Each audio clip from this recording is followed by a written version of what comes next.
तनिए से सिरा बाजू कभी दुल्हाबा गलाबा में और कितनी ऐसा सिरावा जो कभी दुल्हाबा गलाबा में। और सभी आदमी को ताली के साथ कहना जयमाला के कार्यक्रम चालू है और कहेंगे कि सिया डल है बड़ा मलाबा गलाबा में, सिया डल है बड़ा मलाबा गलाबा में।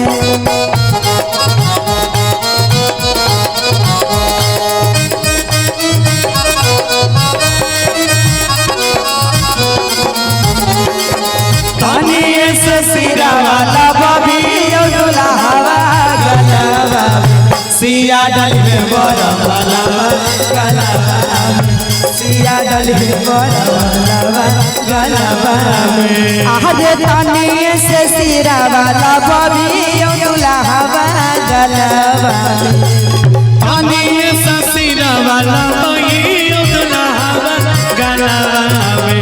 सिया डल है बड़ा मलाबा गलाबा में, सिया डल है बड़ा मलाबा गलाबा में।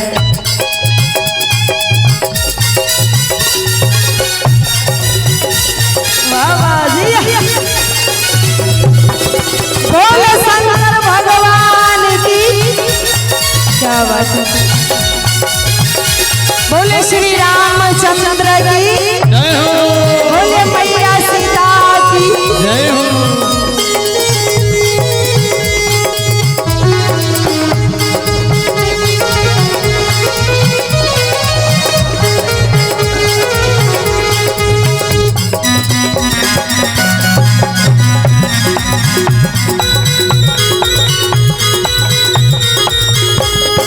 और कहेंगे दुल्हा साहब के लिए हजे कैसन बारे बुद्धि सिखौले तोहर माये,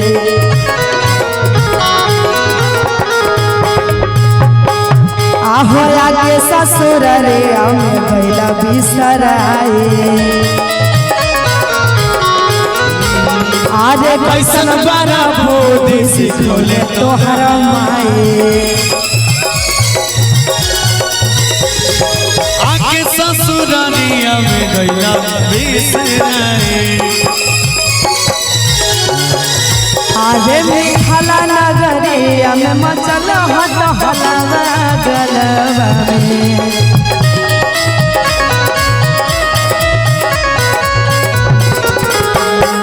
मिठाला नगरिया में मचल हट हलवा गलवा में। सिया डल है बड़ा मलाबा गलाबा में, सिया डल है बड़ा मलाबा गलाबा में।